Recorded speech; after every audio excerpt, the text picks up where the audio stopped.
Hello बेटा, कैसे हैं आप सभी।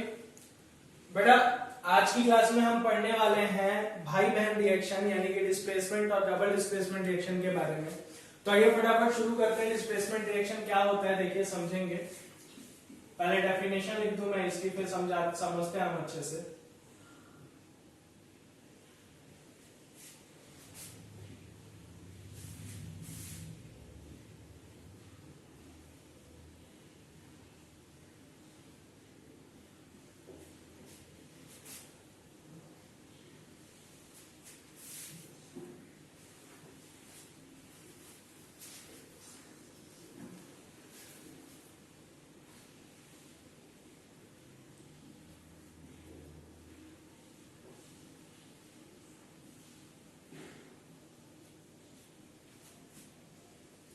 ये देखिए बेटा, वो कोई भी केमिकल रिएक्शन जिसके अंदर की कोई भी एक आयन या ग्रुप ऑफ आयन अपनी पोजीशन को इंटरचेंज कर देते हैं वो कहलाते हैं डिस्प्लेसमेंट रिएक्शन। ठीक है बेटा, अब आइए समझने की कोशिश करते हैं। जरा इसकी शक्ल याद करते हैं, देखेंगे कि डिस्प्लेसमेंट रिएक्शन जो होते हैं उनकी शक्ल कैसी दिखेगी। तो बेटा, डिस्प्लेसमेंट रिएक्शन की शक्ल कुछ ऐसी दिखती है।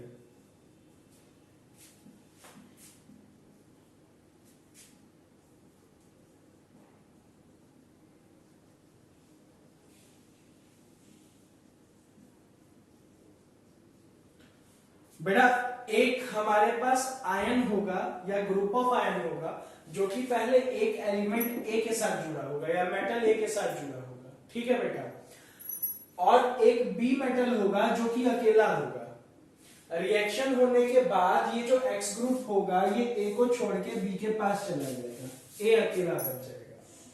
बट ये रिएक्शन पॉसिबल होने के लिए एक कंडीशन है, ये पढ़िए, if B is more reactive than A. अगर बी ए से ज्यादा रिएक्टिव है तो उसी केस में ये रिएक्शन पॉसिबल हो सकती है बेटा, अदरवाइज ये रिएक्शन होना पॉसिबल नहीं है। ठीक है, इसको कुछ ऐसे समझिए कि ए जो है क्लास का एक शरीफ बच्चा है और वो एक्स अपनी सीट पे बैठा है। एक्स जो है वो उसकी सीट है, अपनी सीट पे बैठा है। अब बेटा, इस शरीफ बच्चे को इसकी सीट से कौन उठा सकता है? एक ऐसा बच्चा जो कि इससे भी शरीफ हो या फिर एक ऐसा बच्चा जो कि इससे थोड़ा डोमिनेटिंग हो। ऑब्वियस सी बात है, जो इससे थोड़ा डोमिनेटिंग हो। तो एग्जांपल्स देखते हैं इसके। जैसे ये देखिए, CuSO4 plus Zn that will give ZnSO4 plus Cu। ये देखिए बेटा, A था, इसके साथ X था, B अकेला था, B A से ज्यादा पावरफुल है तो अभी B X के पास आ गया है और A अकेला बच गया है। ठीक इसी तरीके से एक और देखिए, Fe solid plus CuSO4 that will give FeSO4 plus Cu। बेटे, ये जो है CuSO4 कॉपर सल्फेट, याद रखिएगा कि कॉपर सल्फेट जो है वो ब्लू कलर का होता है। ठीक है, जिंक सल्फेट व्हाइट कलर का होता है, आयरन सल्फेट ग्रीन कलर का होता है। ठीक है, तो ये होता है व्हाइट, ये होता है ब्लू और ये होता है ग्रीन। ठीक है बेटा, चलिए देखिए, ये हमारे पास B था, ये A था जिसके साथ X जुड़ा हुआ था। रिएक्शन के बाद B के पास कौन आ गया? X आ गया और ये अकेला बच गया, है ना बेटा। दोनों ही कंडीशन में रिएक्शन पॉसिबल क्यों हो रही है बेटा? क्योंकि B जो है वो A से ज्यादा स्ट्रॉन्ग है। अगर मैं इस रिएक्शन को इन्वर्ट कर दूं, लाइक अगर मैं ये रिएक्शन लिखूं, Cu plus FeSO4 that will give CuSO4 plus Fe। तो बेटे देख के बताइए, क्या ये रिएक्शन होना पॉसिबल है? सोचिए सोचिए, एक सेकंड का टाइम लीजिए फटाफट। मैंने इस रिएक्शन को इन्वर्ट किया है और ये रिएक्शन आपके सामने लिखे, क्या ये रिएक्शन होना पॉसिबल है? बेटे, ये रिएक्शन होना पॉसिबल नहीं है, नॉट पॉसिबल। अब भैया क्यों? आप तो ऊपर से ऐसे ही करते आ रहे हो। बेटा, यही तो बात है, मैं ऊपर से ऐसे करते आ रहा हूं पर एक कंडीशन के साथ कि बी ए से ज्यादा रिएक्टिव था। आप देखो यहां भी ए से ज्यादा रिएक्टिव है क्या? नहीं है ना बेटा, नहीं है, क्योंकि यहां पे बी कौन था? आयरन। आयरन ज्यादा रिएक्टिव है। आयरन वो बच्चा है जिसने कॉपर नाम के शरीफ बच्चे को उसकी जगह से हटा दिया है। तो बेटे अब आयरन नाम के इस खूंखार बच्चे को कॉपर नाम का शरीफ बच्चा कैसे हटा सकता है उस जगह से, है ना। अब सवाल उठता है कि भैया चलो आप तो ठीक है, आप तो बड़े हो, आपको तो पता है कि कौन ज्यादा रिएक्टिव है कौन कम रिएक्टिव है, आप तो बता सकते हो कि ये रिएक्शन पॉसिबल नहीं होगी ये पॉसिबल होगी, हम कैसे बताएंगे। तो बेटा आप कैसे बताएंगे, इसी सवाल का जवाब देने के लिए इस चैप्टर में हम एक सीरीज पढ़ने वाले हैं जिस सीरीज का नाम है रिएक्टिविटी सीरीज, और कुछ लोग इसको एक्टिविटी सीरीज भी बोलते हैं। बेटे रिएक्टिविटी या एक्टिविटी सीरीज क्या होती है मैं आपको बता दूं। रिएक्टिविटी या एक्टिविटी सीरीज जो होती है वो एक वर्टिकल अरेंजमेंट होती है मेटल्स का, ठीक है बेटा। रिएक्टिविटी या एक्टिविटी सीरीज में मेटल्स को वर्टिकली अरेंज किया जाता है टॉप टू बॉटम, ठीक है बेटा, वर्टिकली अरेंज किया जाता है टॉप टू बॉटम। और जैसे जैसे हम टॉप टू बॉटम आते हैं, ऊपर से नीचे आते हैं, वैसे वैसे रिएक्टिविटी डिक्रीज होती है। मतलब जो सबसे ऊपर का मेटल होगा वो सबसे रिएक्टिव होगा, जो दूसरे नंबर पे वो उससे कम रिएक्टिव, तीसरे नंबर पे उससे कम रिएक्टिव, चौथा उससे कम, पांचवा उससे कम, लास्ट वाला सबसे कम। बात समझ रहे हो। तो डेफिनेशन क्या होगी इसकी, the vertical arrangement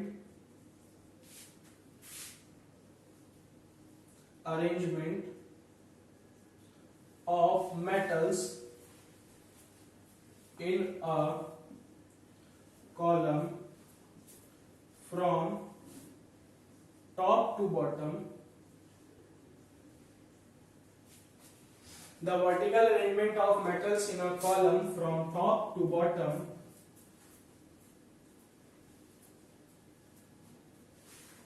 in order of, बेटे जब ऊपर से नीचे आ रहे हैं तो अभी अभी क्या बताया, रिएक्टिविटी क्या हो रही है, डिक्रीज हो रही है ना। तो in order of decreasing reactivity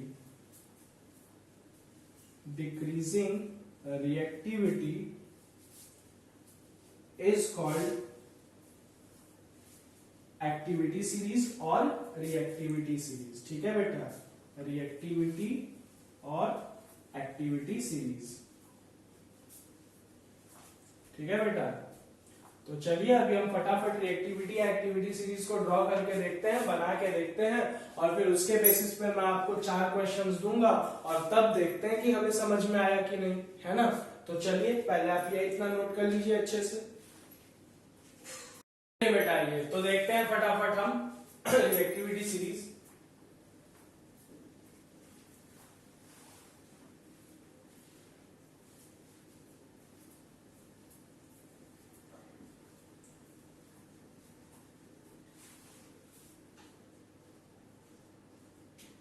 लीजिए बेटा, ये है हमारी रिएक्टिविटी सीरीज, ठीक है बेटा। चलिए तो ये है lithium, potassium, sodium, calcium, magnesium, aluminium, zinc, iron, lead, hydrogen, copper, mercury, silver, gold, platinum, ठीक है बेटा। अच्छा, ये रिएक्टिविटी सीरीज जो है ना ये याद नहीं हो पाती है, पता है, बड़ी डिफिकल्ट होती है ऐसे याद करनी। तो इसी के लिए ना इसके लिए एक बहुत ही सिंपल जो है गाना बनाया है मैंने, थोड़ा सा गंदा गाना है, मतलब अजीब सा ही गाना है, आपको काफी फनी लगेगा सुनने में, बट वो गाना अगर आप फॉलो करेंगे तो आपको एक बार में ये रिएक्टिविटी सीरीज याद हो जाएगी। जी हाँ, एक ही बार में, एक ही बार गाने को अगर आप ध्यान से सुनेंगे और ये ध्यान देंगे जो मैं बोलने की कोशिश कर रहा हूँ उस पर, तो एक ही बार में रिएक्टिविटी सीरीज आपको याद हो जाएगी। तो गाना कुछ ऐसे है कि एक मेरा दोस्त है लियो, तो मैं लियो से बात कर रहा हूँ, लियो से बात करते हुए लियो को कुछ समझा रहा हूँ। मैं लियो को समझा रहा हूँ कि यार लियो, ये जो काली है ना अपना काली, तो लियो बोलता है कौन काली, मैंने कहा अरे कालीनाथ, अच्छा तो जो कालीनाथ का मोगली है ना, ये आलू ना जरा फीके पकाता है, फीके पकाता है। ठीक है बेटा, देखिए लियो काली नाथ का मोगली आलू जरा फीके पकाता है। हाइड्रोजन तक हो गया। तो लियो ने पूछा क्यों, फीके क्यों पकाता है और कैसे। अब कैसे को क्या बोलते हैं, हाउ। तो क्यों, हाउ। ठीक है, उसके बाद से ये सिंपल AG OG इधर आओ जी, और नहीं तो नहीं आए तो पेटोगे जी, और क्या। ठीक है, तो इस तरीके से यह हमारी रिएक्टिविटी सीरीज का गाना। अब चलिए मैं आपको बताता हूँ इस रिएक्टिविटी सीरीज को हमें समझना कैसे है। बेटे जैसे कि बताया था कि रिएक्टिविटी सीरीज एक वर्टिकल अरेंजमेंट होती है जिसमें मेटल्स को ऊपर से नीचे तक लिखा जाता है, डिक्रीजिंग रिएक्टिविटी के बेसिस पे लिखा जाता है, और हर ऊपर वाला मेटल नीचे वाले से ज्यादा रिएक्टिव होता है। इट मींस कि सबसे रिएक्टिव कौन, लिथियम। सबसे कम रिएक्टिव कौन, प्लैटिनम, पीटी, प्लैटिनम। ठीक है बेटा, लिथियम से कम रिएक्टिव पोटेशियम, उससे कम सोडियम, उससे कम कैल्शियम, उससे कम मैग्नीशियम, उससे कम एल्यूमिनियम, उससे कम जिंक, उससे कम आयरन, उससे कम लेड, उससे कम हाइड्रोजन, उससे कम कॉपर, उससे कम मर्क्यूरी, उससे कम सिल्वर, उससे कम गोल्ड, और सबसे कम प्लैटिनम। है ना, यही सीरीज है। अच्छा ये देखिए, ये रहा हमारा बेंचमार्क हाइड्रोजन। बेटा हाइड्रोजन के ऊपर जितने मेटल हैं, जैसे कि हमने बोला कि नीचे आते आते रिएक्टिविटी कम होगी, तो हाइड्रोजन के ऊपर जितने मेटल हैं वो हाइड्रोजन से कैसे होंगे, ज्यादा रिएक्टिव, और हाइड्रोजन के नीचे जो मेटल है वो होंगे हाइड्रोजन से कम रिएक्टिव। ठीक है ना, तो ये कुछ कंक्लूजन हम लिख लेते हैं।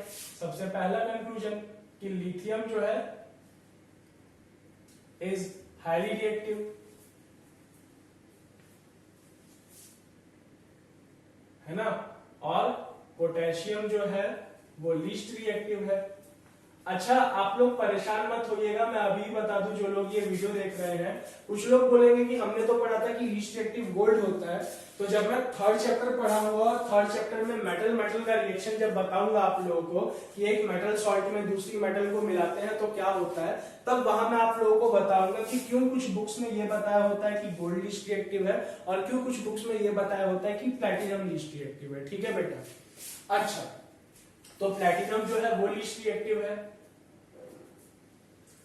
और इसके अलावा बेटा जैसे जैसे हम ग्रुप में नीचे जा रहे हैं, एक्टिविटी सीरीज में डाउन जाने पे रिएक्टिविटी क्या हो रही है, डिक्रीज हो रही है। As we go down the activity series,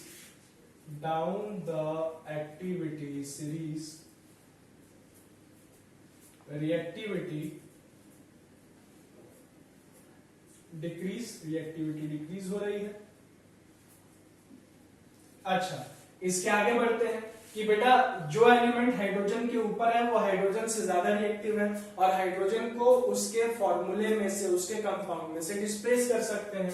तो क्या लिखेंगे, elements above hydrogen, element above hydrogen are reactive than hydrogen,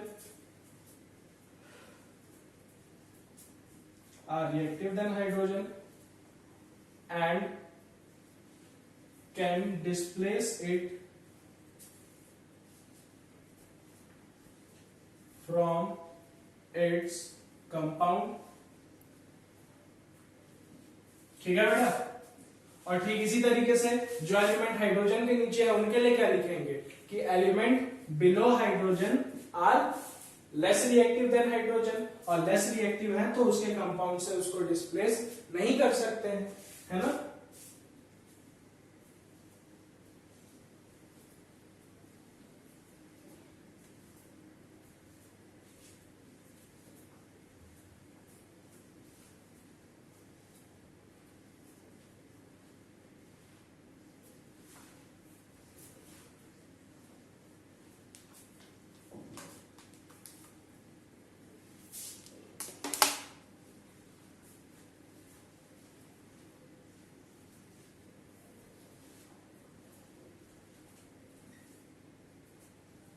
चलिए बेटा, तो अब इन सारे पॉइंट्स को पढ़ने समझने के बाद मैं यहाँ पे 4 रिएक्शंस लिखूंगा आपके लिए, और आपको देख के बताना होगा कि चारों में से कौन कौन सी रिएक्शन पॉसिबल होंगी और कौन कौन सी रिएक्शन पॉसिबल नहीं होंगी। ठीक है, तो चलिए शुरू करते हैं।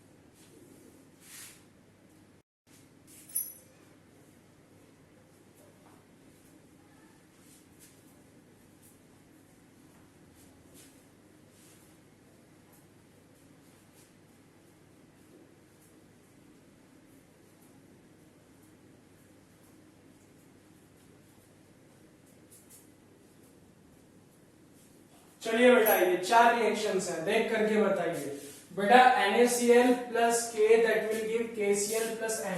अब ये तो तभी हो सकता है ना जब K Na से ज्यादा रिएक्टिव होगा। उधर नजर घुमाइए, क्या K Na से ज्यादा रिएक्टिव है?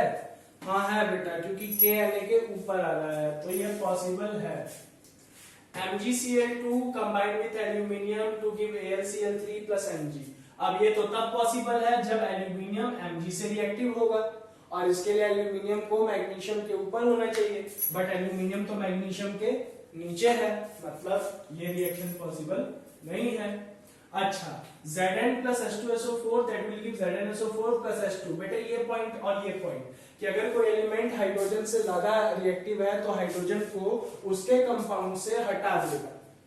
ठीक है, तो चेक करते हैं। हाइड्रोजन अगर ज्यादा रिएक्टिव है तो ये रिएक्शन तभी पॉसिबल होगा जब हाइड्रोजन ज्यादा रिएक्टिव है, और ज्यादा रिएक्टिव होने के लिए हाइड्रोजन को हाइड्रोजन से ऊपर आना पड़ेगा जिंक को, और जिंक देखिए कहां पे है, हाइड्रोजन से ऊपर है, तो ये रिएक्शन पॉसिबल है। On the other hand copper की अगर बात करें तो कॉपर हाइड्रोजन से कहां है, नीचे है, तो ये रिएक्शन पॉसिबल नहीं है।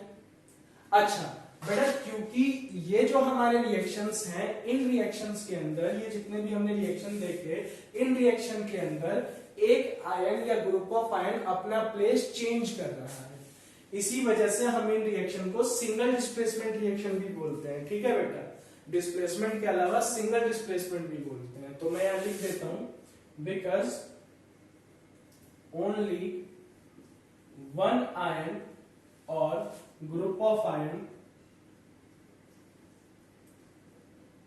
change its position due to this it is also called single displacement reaction। Single displacement reaction. ठीक है बेटा, चलिए तो डिस्प्लेसमेंट पूरा होता है। अब बचा डबल डिस्प्लेसमेंट, जिसको कि मैं दीदी रिएक्शन भी बोलता हूं। तो दीदी रिएक्शन पढ़ते हैं, उसके बाद ये क्लास हमारी जो है फिर फिनिश हो जाएगी। ठीक है बेटा, बाकी आप नोट कर लीजिए एक बार इसे अच्छे से। आइए बेटा बात सुनिए, डबल डिस्प्लेसमेंट रिएक्शन। बेटा वो केमिकल रिएक्शन जिसमें कि दो आयन या ग्रुप ऑफ आयन अपने पोजीशन को इंटरचेंज करेंगे, डबल डिस्प्लेसमेंट रिएक्शन कहलाएगा। बेटा अगर हम डिस्प्लेसमेंट और डबल डिस्प्लेसमेंट की शक्ल में ध्यान दें तो डिस्प्लेसमेंट में ए के साथ एक्स होता था और बी अकेला होता था, बट डबल डिस्प्लेसमेंट में ए के साथ एक्स है तो बी के साथ वाई है ना बेटा। और दोनों क्या कर रहे हैं, अपनी अपनी पोजीशन, एक्स और वाई क्या कर रहे हैं, अपनी पोजीशन को इंटरचेंज कर रहे हैं। तो ये है हमारे डबल डिस्प्लेसमेंट रिएक्शन की शक्ल। अब देखिए बहुत सिंपल तरीके से आपको जो है मैं कंपाउंड बना के समझाता हूं, बहुत ही इजी एग्जांपल के थ्रू। ठीक है ना, तो ये रहा ए, ये रहा इसका पार्टनर एक्स, ये रहा बी, ये रहा इसका पार्टनर वाई।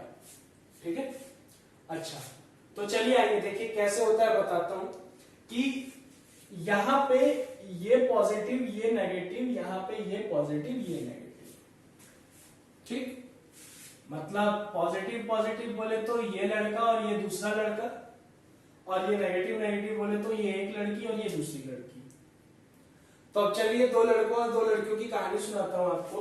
ये लड़का है मेरे बचपन का दोस्त विनय, और और ये है विनय की गर्लफ्रेंड, नाम नहीं लूंगा, ठीक है।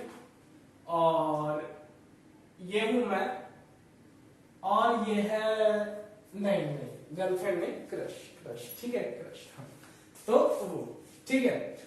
तो अभी क्या होता है कि अपने को समहाउ क्या करना है कि पसंद नहीं है कि विनय और विनय की गर्लफ्रेंड ऐसे साथ में रहे, तो अपने को विनय और विनय की गर्लफ्रेंड को अलग करना है, ठीक है। और अपन चाहते हैं कि मतलब विनय की गर्लफ्रेंड जो है वो अपने पास है।